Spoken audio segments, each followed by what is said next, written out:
As the war in Ukraine has arguably demonstrated, when it comes to weapon systems, quantity can sometimes have a quality all of its own. Systems like Russia's derivatives of the Iranian Shahed or Ukraine's one-way attack drones aren't superweapons, but they are highly available weapons, to the point where neither Russia nor Ukraine, nor their various supporters, can afford or supply the sheer number of conventional anti-aircraft weapons like missiles that would be necessary to deal with all of them.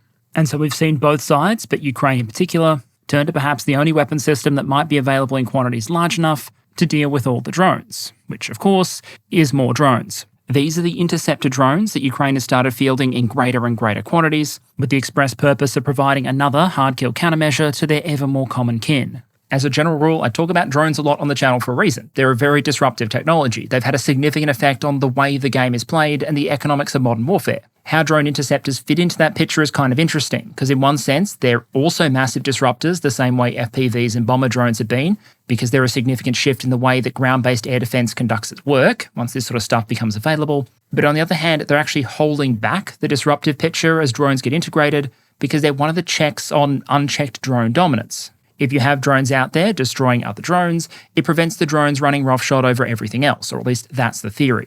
And so today, with Ukraine's Interceptor drones starting to take the field in greater numbers, Russia beginning to respond with some early designs of its own, and perhaps most importantly, Ukraine turning to Interceptor drones as a potential countermeasure, particularly in the context of Russia recently setting a record by launching more than 700 one-way attack and decoy drones in a single night, I thought it was time today to put the spotlight on Interceptor drones, their evolution, and the critical role they might play both in shaping the war in Ukraine and also how forces around the world think about and equip themselves for air defense.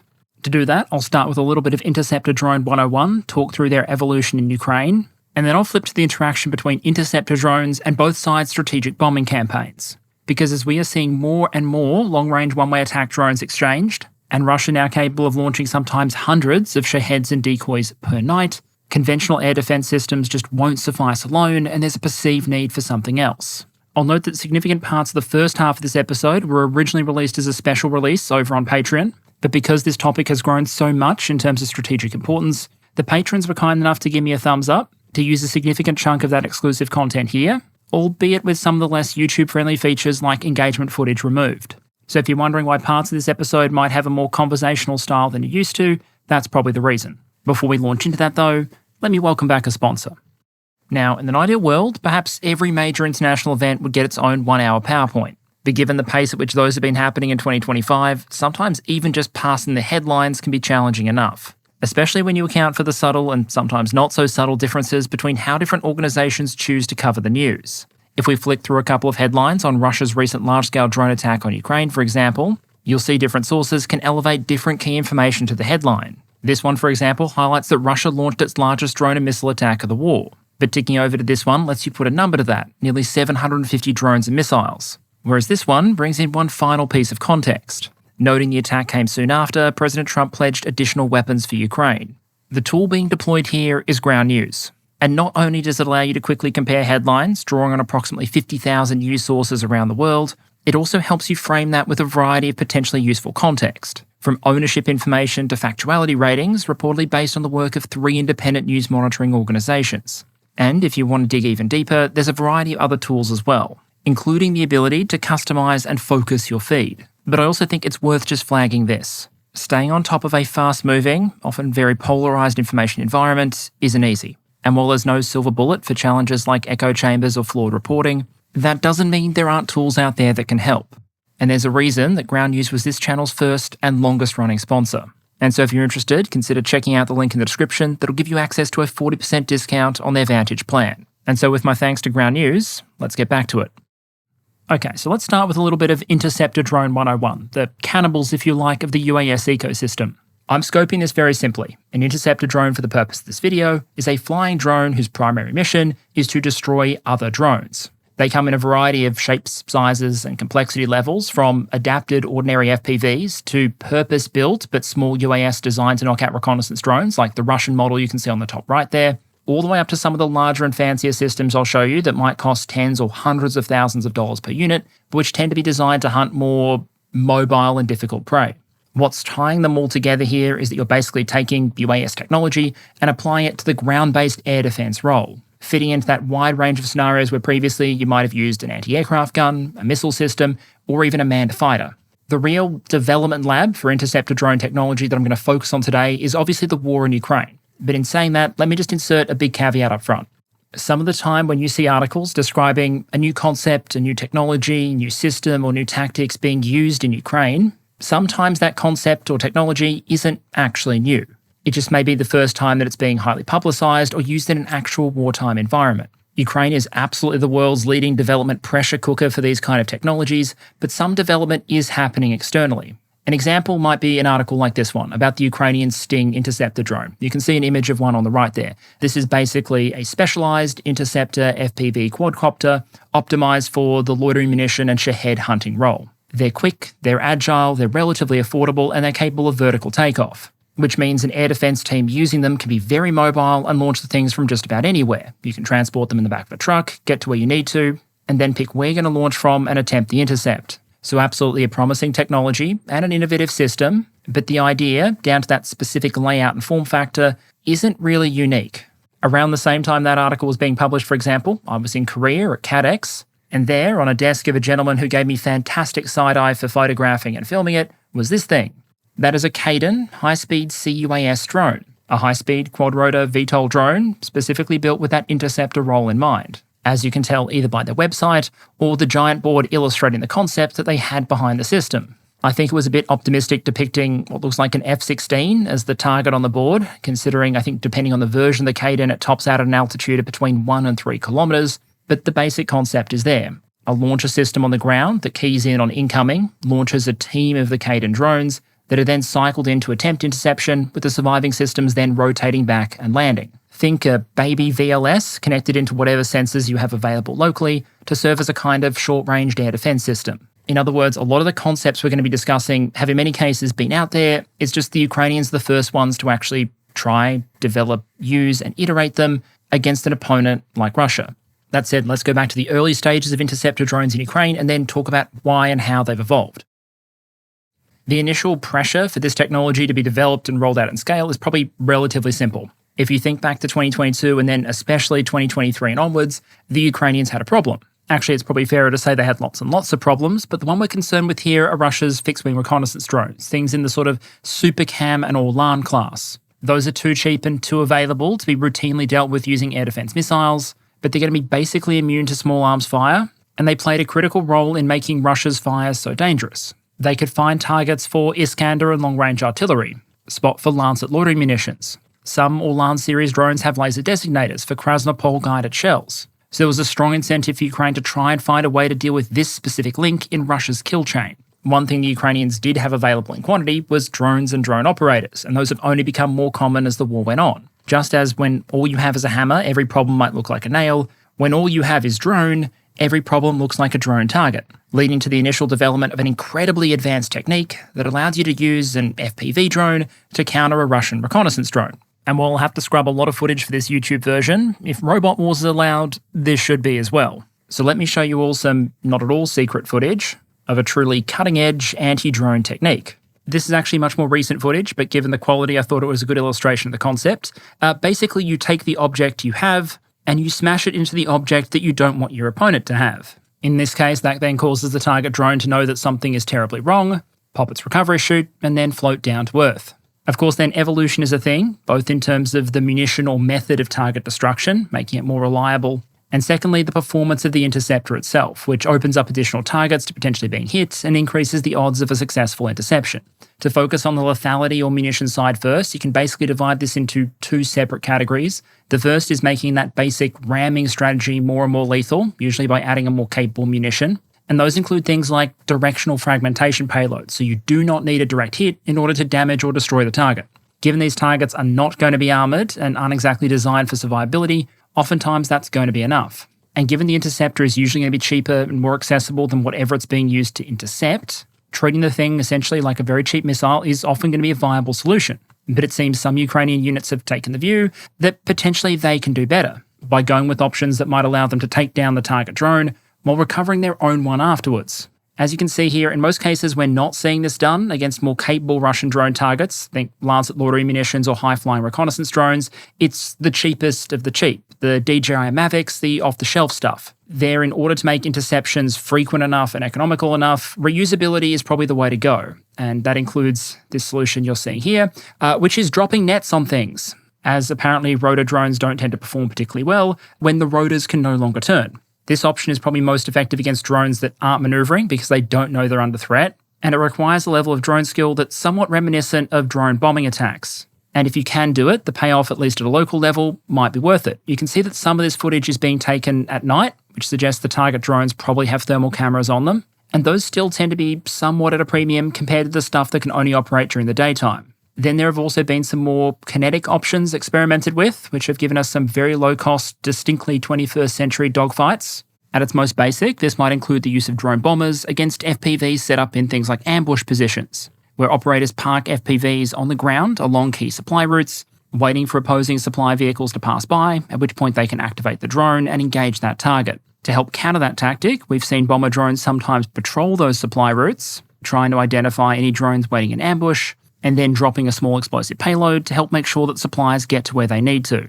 Drop grenades, of course, aren't a great option if the opposing drone is in the air rather than helpfully parked on the ground. Hence, we've seen other kinetic solutions experimented with for the air-to-air role. That concept on the right there, for example, basically uses two single-shot recoilless shotguns, essentially turning it into a mini drone fighter, albeit one that only has 2 shots on tap. Here, you're very much going to need a good pilot because aiming is going to be difficult even at the best of times. But your advantage is, as you can see here, you can potentially use it to engage a target that's moving, which might be very difficult with something like a net.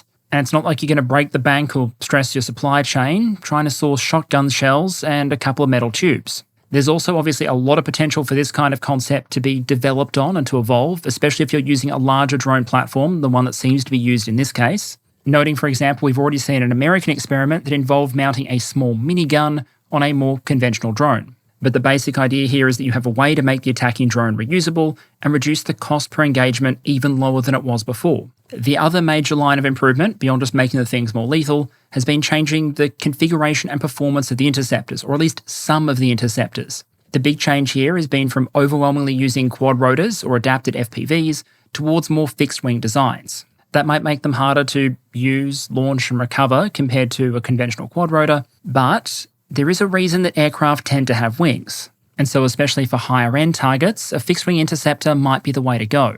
Early on, we were mostly seeing these drone interceptions happen at relatively low altitude. Recently, we saw one claimed at 4 kilometres. Not high by any stretch by the standards of air defence missiles, but a potential demonstration of how much the reach of these interceptors has steadily improved over time. And subsequently, we've seen claims to even higher altitudes being achieved, and I'll cover some of those claims a bit later on. There's a couple of ways that's been done. One is by just improving the performance of the interceptor itself, and the other is by giving it a bit of help. Remember, the key challenge here is the drone is going to spend a lot of energy getting up to altitude and then loitering at altitude. The energy expenditure means battery weight, and so as you increase your requirements, your mass and your cost can increase quickly, which is obviously not ideal if you might be throwing the system away in the end. What we've seen the Ukrainians experiment with doing instead is lifting the small interceptor drone to altitude using a larger drone, or, and I kid you not, balloons. Some of the concepts which have been openly reported on tend to involve lifting an interceptor drone to altitude, using the balloon, and then only activating and releasing it when it's time to make an interception. The big advantage there is you get to use 100% of your battery from a point where you are already at altitude, meaning all that time and energy you would otherwise spend climbing is available for the interception instead. This could be particularly relevant in the case of Russia's propeller-driven one-way attack drones, the Shaheds and Russian equivalents, because one strategy they've adopted to reduce their vulnerability to ground fire is just flying at higher and higher altitudes, which works to an extent, but also makes them easier to identify and track, and doesn't keep them out of range of interceptors if those interceptors already have the high ground. As for how far the Ukrainians might be intending to stretch this evolution in terms of building more and more capability into their interceptors, there are some signs they're pretty damn ambitious. There was a piece published in the Ukrainian Journal of Rocket and Space Technology called The Application of Loitering Munitions to Defeat Air Enemy Targets. In it, they tabulated the maximum speeds and service ceilings of a number of potential interceptor drone targets, from the Rubej 60 UAV, travelling about 140 kilometres an hour at a service ceiling of 4 kilometres, up to ambitiously fast-moving targets like the Kamov 52 at 350 kilometres an hour, or the high-flying Orion at 7.5 kilometres. They then concluded that at the highest end of the spectrum, an interceptor drone capable of dealing with all of these kind of threats would need to be able to sprint at 800 kilometres an hour, cruise at between 450 to 500 kilometres an hour, have an endurance of roughly an hour, and be able to fly at altitudes of up to 8 kilometres. Especially if you put a multi-kilogram warhead on that thing, in terms of size and complexity, that would be a fairly big boy of a drone. But at the same time,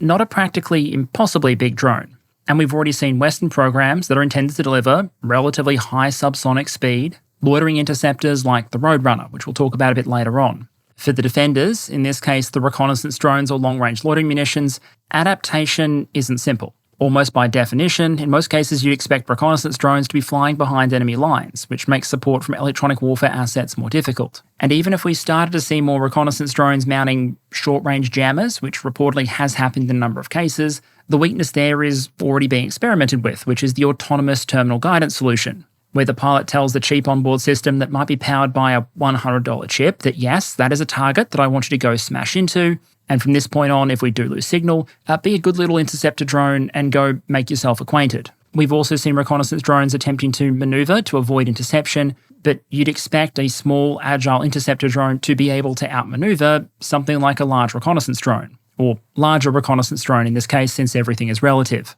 One thing we might see attempted more, but seems to be very embryonic at the moment, is literally the idea of drone escorts to defend the reconnaissance drones. Essentially imagine interceptor drones being sent up with the reconnaissance drones to protect them against other interceptors, at which point you are essentially playing out basic World War II air combat dynamics, just on a very small and semi-automated scale, potentially with subsonic, within visual range engagements between formations of opposing aircraft. There are a number of hurdles, technical, training, organisational, that would need to be overcome if we were going to see that sort of thing on the regular. Drone piloting is already difficult enough, no matter how easy the operators in Ukraine sometimes make it look. And so trying to knock down one small zippy drone using another small zippy drone is likely nowhere near as simple as it first might sound. But the fact that the concept is even being discussed and considered, I think shows just how far this drone war has come since the early days of 2022. We're not talking about a couple of store-bought Mavics dropping makeshift bombs anymore. Instead, we're closer to trying to find the Ukrainian version of Hugh Dowding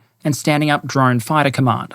So far as where the Russians are with interceptor drone technology at this tactical level, hunting opposing reconnaissance drones for example, we're always going to be limited by the anecdotal nature of a lot of the evidence and the scarcity of available footage. But I think the best, admittedly low-confidence assessment we can make at this point is that as with so many of these new technological innovations, the Ukrainians are in the lead in terms of developing new concepts and getting them deployed for the first time, but that doesn't mean the Russians aren't watching, aren't developing, and aren't fielding systems of their own. What you can see on the right there, for example, is another Russian concept for an interceptor drone. In this case, using the classic X-form wing arrangement we've come to know from systems like the Lancet, with a quad-rotor design and a nose-mounted sensor package. We have seen a significant number of interceptor drone concepts appear from the Russians. What we haven't seen yet is the Russian defense apparatus pick a particular winner, so to speak, and in some respects it wouldn't be surprising, even all else being equal, if it took longer for the Russians to hammer down one or two particular designs they wanted to scale into mass production. And in part, I'd argue that's because the kind of targets you'd want a Russian interceptor drone to go up against on the Ukrainian side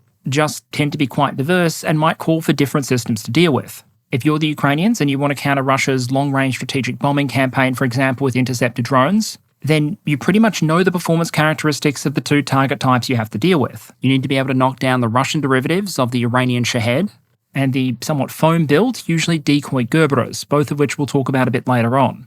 If you're the Russians, though, you don't have it quite that simple, because for years at this point, the Ukrainians have been in the habit of slinging just about anything they can put together that can huck a couple of kilograms of high explosive deep into the Russian rear at the most explosive ammunition depot or oil refinery they can find. If you build something that has even a shade of hope of intercepting a jet-powered Ukrainian one-way attack drone, like the Palyanitsa, for example, it's going to be massively overbuilt for intercepting something Pavel and his mates threw together in their backyard shed using some plywood, some creative electrical work, and an engine whose manufacturer warranty is just a single sheet of paper with the words "good luck" written on it. And if you make the decision to overinvest at one end of the research, development, and production spectrum, there's always the chance the Ukrainians just adjust their tactics or adjust the emphasis on what system types they're procuring in turn. Basically, the Ukrainian model does make it relatively more difficult for them to achieve economies of scale, but one positive side effect is it might make it harder for the Russians to spec up one interceptor to rule them all, even more so than the Ukrainians, who are already operating different types of interceptor, Realistically, we should probably expect to see the Russians develop and put multiple different systems into use. In any case, while the focus is on Ukraine for the moment, and most of the rest of this episode will focus on them and their efforts to defend against threats like Shahed, I just wanted to land that important reminder that Russia is very capable of adaptation as well. And given the pace at which all this is playing out, we'd probably do well to pay some attention to what they're developing and fielding in the months to come.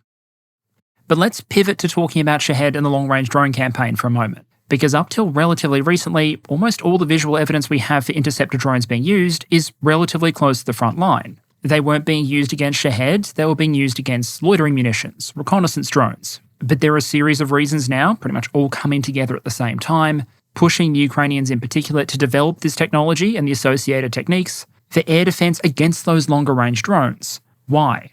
The key driver, I think, is necessity. When the Russians first introduced the Shahed, or Garan in the Russian parlance, it was really just quantitatively a second-thought add-on to the much more dangerous missile campaign. Drones were being acquired in relatively small quantities from the Iranians, while the much more dangerous missiles with their larger warheads and higher performance characteristics still commanded most of the attention. But as with so many technological and tactical aspects of this war, the Garan or geranium threat has evolved in scale and complexity. The Russians, for example, have introduced cheap decoy drones to augment and help protect the actual strike ones. The system you see on the right there is called Gerbera, with much of the structure of the drone being made of foam. Obviously nowhere near as dangerous as a geranium with a 50 kilogram or 90 kilogram warhead as its payload, but another way to add mass to drone salvos. There's also been a constant arms race when it comes to electronic warfare. One of the cheapest and most effective ways the Ukrainians have to deal with this kind of incoming is to jam them out, reduce their accuracy, or spoof them into unpopulated areas. And so as time has gone on, the sensor and navigation package that the Russians are packing into these things has become more and more complex. We've seen wreckage collected of versions with thermal images, image recognition capabilities, and in some versions the satellite navigation system has also become much more complicated. In Russian and Ukrainian sources alike, for example, you might hear about the Kometa 16. This isn't the basic bitch sat-nav receiver you have in your smartphone. To oversimplify, CRPA antennas are relatively hard to jam to begin with, and the more elements, the harder again. None of this stuff is cheap, so if you see media sources still using the same price points for the Shahed drones that they did back in 2023, I would be deeply skeptical, because while economies of scale would surely be useful here, the Russians have started to have to integrate more bling into their systems to keep them working. But on the flip side, these kind of additions do increase the odds that they'll work. And there's evidence of Russia trying to integrate these Kometa M systems into all kinds of pieces of ordnance. The Ukrainians report finding a 16-element version in an Iskander missile, a 12-element version in a glide bomb, and we've seen evidence of them being integrated into the Russian versions of Shahed as well. As far as we can tell, the Ukrainians have tried a number of techniques to adapt to this more jam-resistant antenna. One Russian commentator recently suggested that Ukraine had generally not had a huge amount of success dealing with Kometa 16, but that there had already been isolated cases of successful jamming, and he expected the Ukrainians would come up with a way to counter it relatively soon. At which point, he somewhat sarcastically suggested Russian engineers would inevitably start fielding a 24-module version to replace the 16, the Ukrainians would then find a way to jam that, and so on in a geometric progression. The Ukrainians have also attempted other distinctly Ukrainian countermeasures, like putting a drone through the roof of the factory manufacturing the Kometa M, nearly 1,000 kilometres from the Ukrainian border, on the 9th of June. But the damage in cases like that is usually going to be difficult to assess, and it's usually safe to assume that production will eventually recover, meaning the Ukrainians probably have to proceed on the assumption that the Russians will keep trying to add more jam resistance to systems like Shahed. All else being equal, that might reduce the effectiveness of the soft kill defensive layer, putting more pressure on the hard kill systems. But there, Russia has also been doing their best to make life harder for the Ukrainian defenders. For example, one of Ukraine's main cost-effective defences against Shahed volleys has been mobile defence teams. They position themselves in the paths of drones and then use a variety of systems, including things like heavy machine guns and autocannons, to bring them down. Compared to using missiles, it's cost-effective, and it draws extensively on a lot of the equipment that Ukraine does have that might not be particularly useful at the front lines. The Russians know this and have an incentive to make life as hard as possible for the mobile fire teams. But by upgrading the drones and then flying them at higher altitudes, the Russians accept they'll be making their salvos easier to detect, but also potentially putting them outside the range of things like heavy machine guns and light autocannons. For the moment, Ukraine claims its more DACA model of air defense is still achieving significant results. But if blingier versions of the Shahed become more common, as do new tactics, there's no guarantee of how that effectiveness rate might change over time. So the drones might be harder to jam, harder to hit with the cost-effective systems that are available, and there are a shit ton more of them. At time of recording, the Ukrainians claim the most recent Russian salvo on the 9th of July was made up of 741 projectiles in total, 6 cruise missiles, 7 ballistic missiles, and 728 drones. And while that is very much a larger scale strike, it absolutely fits in a longer term trend. What you can see here is a chart prepared by the CSIS going back to late 2022, showing weekly Shahed launches and reported results, according to Ukrainian sources. As you can see, in the first year of their use, there was never a week where Russia was able to launch more than 200 of these things. In late 2024, launches began to ramp up, and in early 2025, we've seen weeks with launch numbers above 1,000. As you can see with this chart here, breaking down more recent launches month by month, you might now see times where Russia launches more Shaheds in 2 days than they used to in a month. From January to June, there wasn't a single month with fewer than 2,000 of these systems reported launched, and in June the number crested 5,000, suggesting the Russians might be producing a low triple-digit number of these things per day. In part because we're not just talking about the larger and more expensive Shaheds, but also those decoy Gerberers as well. Back in June, Ukrainian intelligence claimed that Russia was producing about 195 missiles per month, but about 170 of these drones per day. Obviously, keep that source in mind, but it is consistent with the fact we've seen drones make up a greater and greater share of the mix whenever Russia launches these long-range attacks. And while 170 or 200 drones per day might be well beyond what we saw back in 2023, I think there's reason to pay attention to some of those voices, including in Ukraine, claiming there's no reason production here, unless disrupted, couldn't go higher. The head of Ukraine's unmanned systems forces warned that eventually Russia might be able to launch more than 1,000 in a day. And I don't see any principled reason that wouldn't be possible if appropriate priority is given, facilities and funding are made available, and the Ukrainians aren't successful in hitting those production sites or the supporting supply chain, something they have tried to do. There is, of course, a massive difference between being able to launch 1,000 drones in a day and 1,000 drones every day, but I do also think it's likely that if nothing else changes, you expect the monthly rate of both Russian and Ukrainian drone strikes to continue to increase. And then on top of all that, to add 2 final elements of urgency to this threat profile, Russia has both reportedly been enlarging and enhancing the warhead on these systems, so they cause more damage when they do hit their targets, while at the same time, some of Ukraine's other options for intercepting these things have become squeezed. We've got visual evidence of Ukraine using helicopters for Shahed hunting, but that's obviously limited in scale, primarily possible during the day, and only applicable against certain types of Russian drones. Similarly, using basic propeller-powered aircraft for drone hunting works in some circumstances, but again, limitations in terms of scale, performance, effectiveness, and how and when these things can fly. And so we've seen the Ukrainians do something which we've also seen from Israel and the United States, using fixed-wing fighter aircraft to hunt down the drones. This can potentially be economically promising if you have a large formation of drones and you have the right weapons for your jets. A key example of a useful system here would be the APKWS, those laser-guided rockets we've discussed in the past. They're relatively cheap, integrated on F-16, the jet can carry a bunch of them, so a single fighter can go up, sit behind a formation of Shaheds and then gun them down. And so while they're not perfect, they do give fighter pilots a valuable tool against drone swarms. The US and Ukraine understood this, the United States has tested this. And having used these guided Hydras already extensively, an authorised aid package to Ukraine was meant to deliver an additional 20,000 of them. Even if Russia was able to maintain a record pace of about 5,000 drone launches per month, and none of them were intercepted by anything else, including electronic warfare, that still would have been enough for about 4 months of relatively cost-efficient, relatively safe interceptions, until it was announced the United States wouldn't be delivering these rockets and instead diverting them to their own inventory. From an alliance perspective, I'd argue that was one of the most catastrophic cases of false economies when it comes to arms supplies that we've seen since February 2022. Without ordnance like this, Ukraine is then forced into a dilemma. Just allow the drones to hit their targets, or, as we've seen them doing, they send the jets up anyway. Only they're forced to either use more expensive air-to-air missiles, or the pilots channel their inner maverick and go in for guns. Fighter pilots being fighter pilots, it appears the risky option has gotten picked more than a few times. Indeed, less than a week ago at time of recording, Ukraine reportedly lost an F-16 and its experienced pilot hunting down these Shaheds. And this isn't the only reported case of a jet being lost while Shahed hunting. But ultimately, you fight war with weapons you have, not the weapons you wish you had, which would naturally push the Ukrainians to look for another option. And lo and behold, we've seen figures including Zelensky hone in on the potential of interceptor drones. From a technical perspective, the solution was never just going to be drag and drop. Compared to a lot of Russia's fixed-wing reconnaissance drones, the original prey of the interceptors, Shaheds are much harder targets. Compared to your basic Lancets or Recon drones, these things are generally going to fly faster, they're going to fly higher, and even just their mission is going to make them a harder target.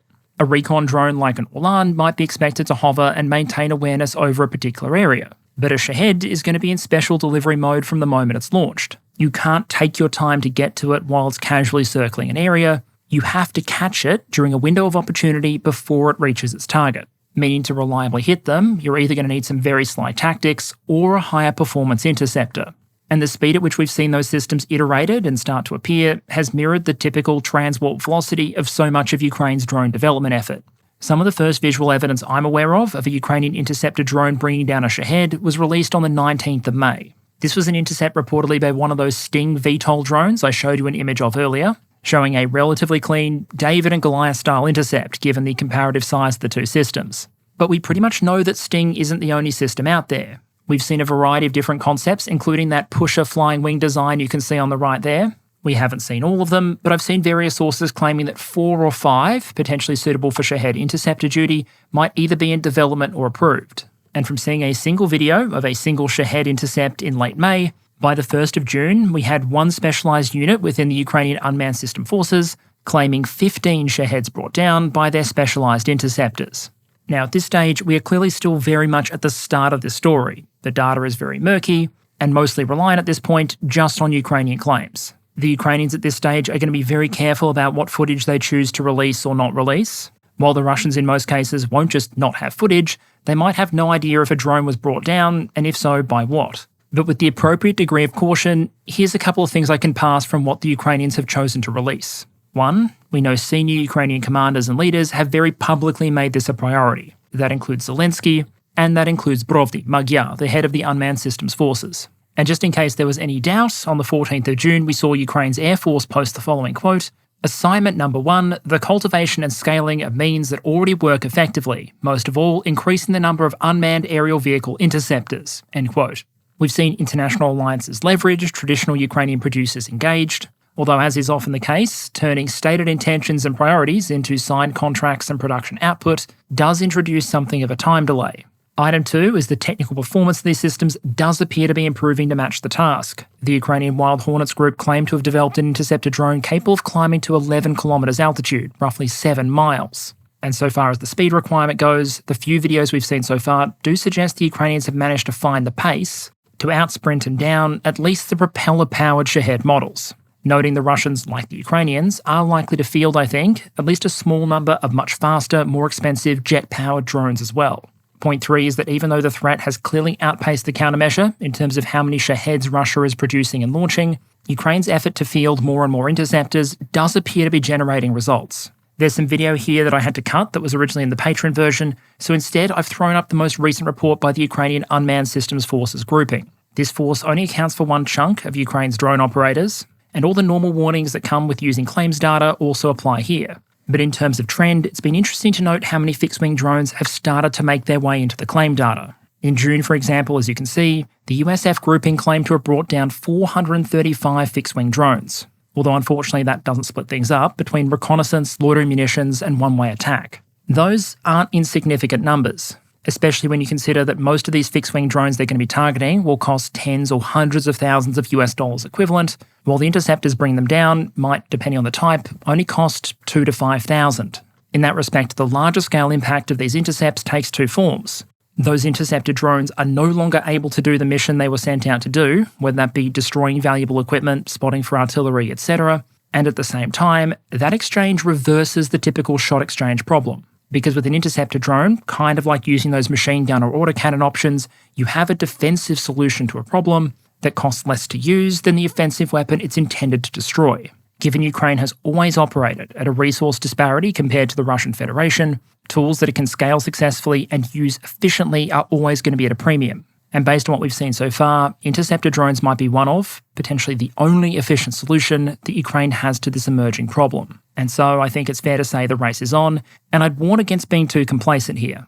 There are so many actors in the Ukrainian drone sector who are used to working at startup speed. And I'd suggest one of the reasons the country has been able to progress so rapidly isn't just the pressure caused by the Russian invasion, it's that Ukraine was already a country with a lot of relevant engineering and IT talent, And whereas in many countries the best and the brightest might be sucked into the likes of Silicon Valley or various high-paying professional jobs, in Ukraine a lot of the best and the brightest are designing and building drones, and some of the most experienced operators in the world are flying them. What will now be interesting to watch is whether the Ukrainians can refine the technology, the tactics, and get the production up to scale rapidly enough to offset the scale and the improvements we've seen in Russia's Shahed strikes. When it comes to both technology and tactics, this war has so often been a game of adaptation versus counter-adaptation. You could argue this is just another recent, very high-stakes example, with the safety of Ukraine's rear areas, the integrity of its air defence system, and the defence of its people, infrastructure, and industrial production, all hinging on how this particular piece of the puzzle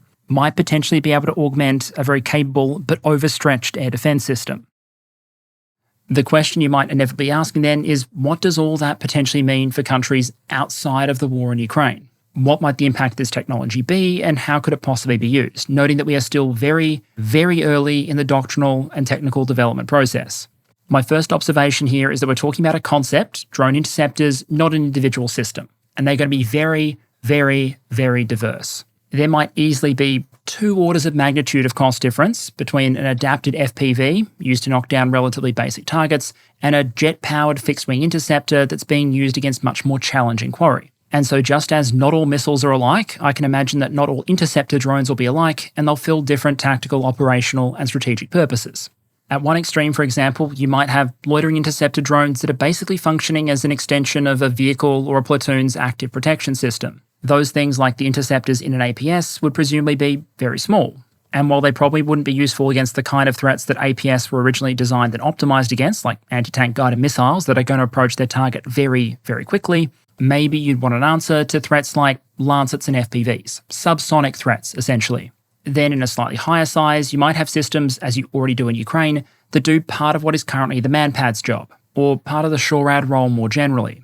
A unit becomes aware of an aerial target within a couple of kilometres, and so someone breaks out the interceptor, likely hand launches it, maybe catapult launches in extremis, but you can imagine wanting this thing to be as mobile as possible. Someone slaps on the goggles and breaks out the controller to guide the system in, hunt the target, and then hand it over to the autonomous guidance system. While you might be handing these things out the same echelon at manpads in some cases, I don't see there being a perfect crossover. For one, the performance characteristics are just likely to be so different. A system like Starstreak, for example, can clock more than Mach 4. That makes it a potential threat even to fast jets, if they're dumb enough to get close enough that someone can actually lock them. Interceptor drones, meanwhile, are likely to be subsonic, and thus probably not a huge amount of threat to a fixed-wing aircraft, especially one that knows they might be coming. But they might have other advantages. They can loiter, they can double as reconnaissance assets, they can engage targets beyond visual range. So if you know there's a helicopter hiding over a terrain feature, for example, lob your interceptor over it. They're potentially recoverable if you don't end up making a hit. They might be dual purpose against ground targets if you really need them to be.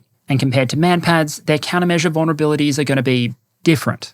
IR countermeasures that are effective against some manpads, for example, might do nothing against a drone, whereas the kind of jamming that might cause a drone serious problems would do nothing to high-end manpads. So for a variety of reasons, as long as the weight can be kept down and the doctrine developed, I see the two systems as likely being complementary. Step up again in terms of size, cost, and capability, and you start talking about building interceptor drones into traditional air defense systems. The US Navy, for example, has already said it's going to include loitering anti-drone interceptors on US Navy destroyers. These are turbojet-powered, subsonic. In the case of the Roadrunner, it's recoverable. And the price points we're looking at here are pushing into the 5 low 6-figure range, so significantly cheaper than interceptor missiles, and in some cases recoverable if they don't actually have to hit anything, with performance characteristics that make them good enough for dealing with things like Houthi drones, for example, or even naval drones, but comparatively useless against things like supersonic anti-ship missiles or ballistic threats, where you still might want to slam the SM6 button. To me, that kind of approach makes perfect sense, because you're talking about giving an air defense system considerably more magazine depth, especially when it comes to dealing with the kind of threats that might threaten that magazine depth as it stands.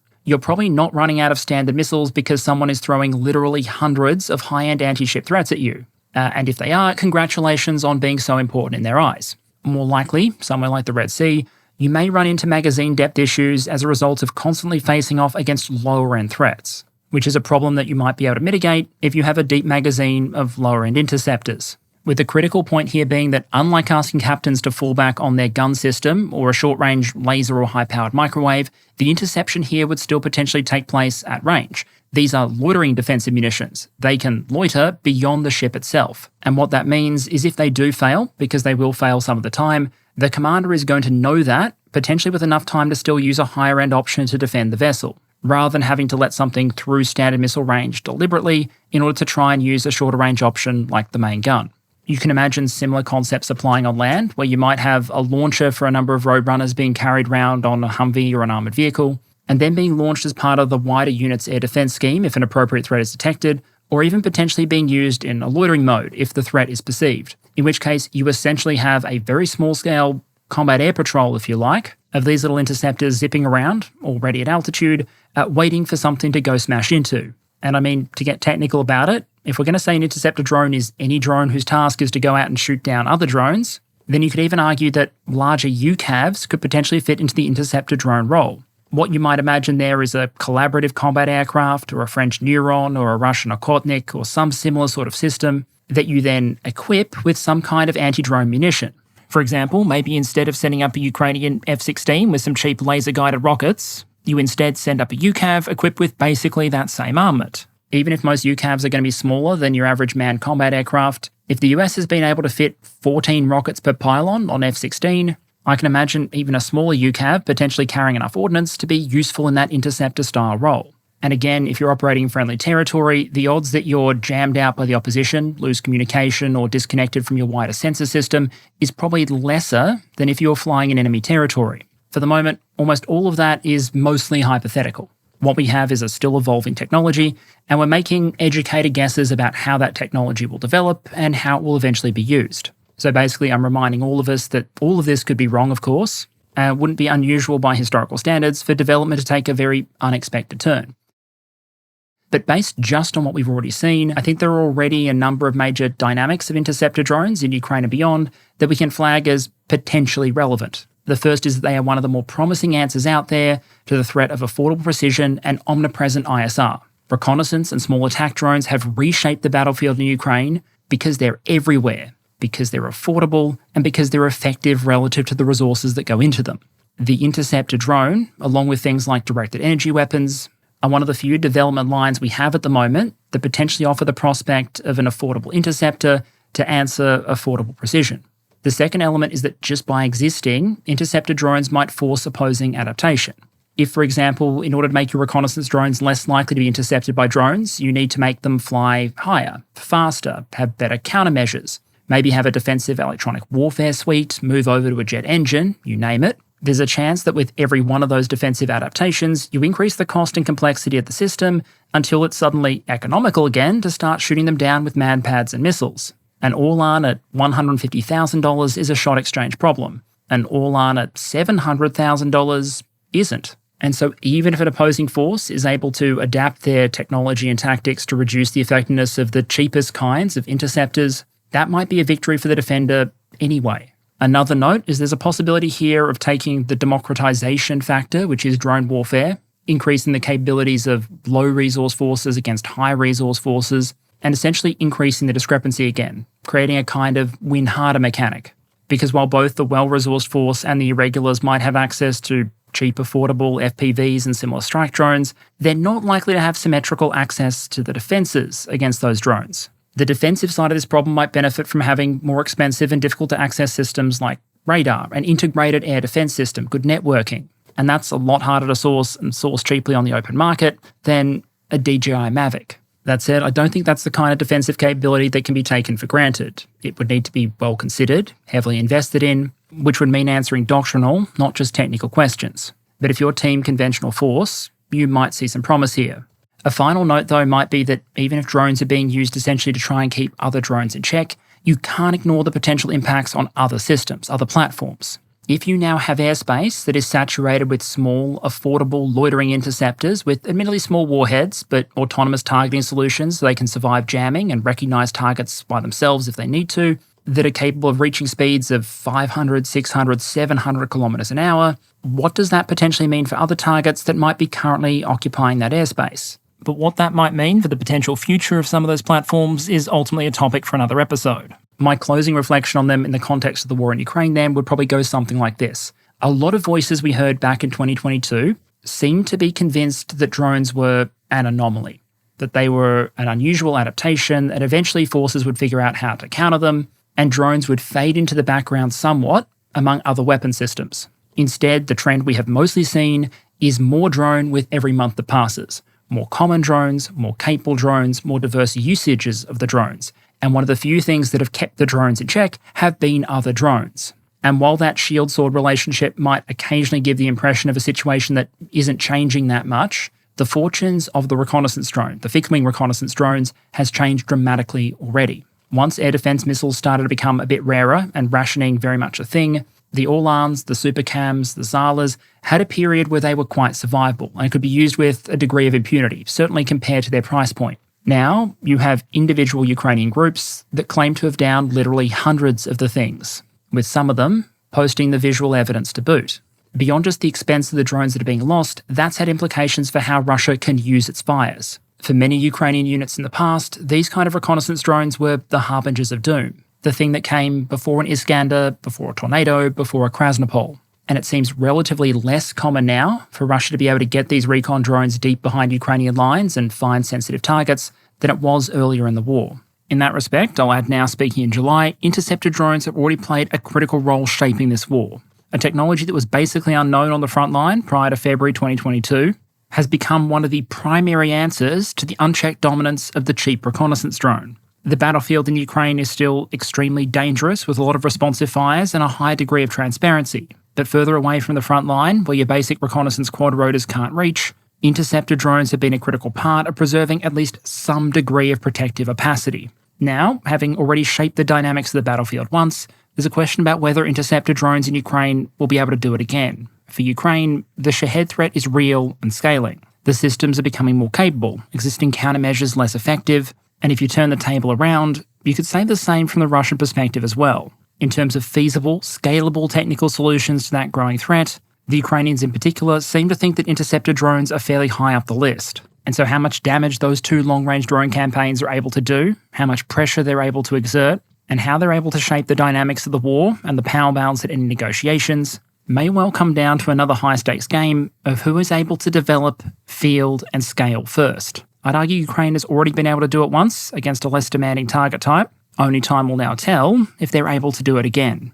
And okay, a little bit of a special channel update to close out. Firstly, as I flagged in the beginning, this episode originally began as a special released on Patreon. My intention there was occasionally when there were special topics that might not merit a full video, or where some of the content I wanted to cover might not be particularly YouTube friendly, every couple of months I might be able to drop a special release there. What inevitably happened, of course, was this technology became worthy of a full episode, especially in the context of Russia's strategic bombing campaign. And so I wanted to again thank the patrons for giving the thumbs up to releasing some of this content here on YouTube, while also updating it for recent events and building it out into a full episode. So once again, let me just take an opportunity to thank them all again for their ongoing support of the channel. In terms of broader channel updates, as you may have noticed, there have been a couple of major events over the last couple of months that have meant that behind the scenes, it's consistently been a very busy time. I'm on the move a lot at the moment, hence the lack of Peru gaming content, among other things. Good luck fitting a gaming PC into a carry-on case. But I'm hoping those things will be able to pick up again once things eventually stabilise. On the downside, I don't have any clue yet exactly when that might be. On the plus side, the release schedule for this channel shouldn't be disrupted, and if it will be, I'll try and provide advance notice. Although please do feel free to leave a thumbs up in the comments for my poor long-suffering sound guy, who might get the enviable task in any given week of gluing together sound segments that might have been recorded in 3 different suboptimal environments. In any case, let me just say thank you very much to all of you for your ongoing engagement and support of the channel. Please do consider checking out long-term channel sponsor Ground News if you're interested. And barring any catastrophically disruptive international events, I hope to see you all again next week.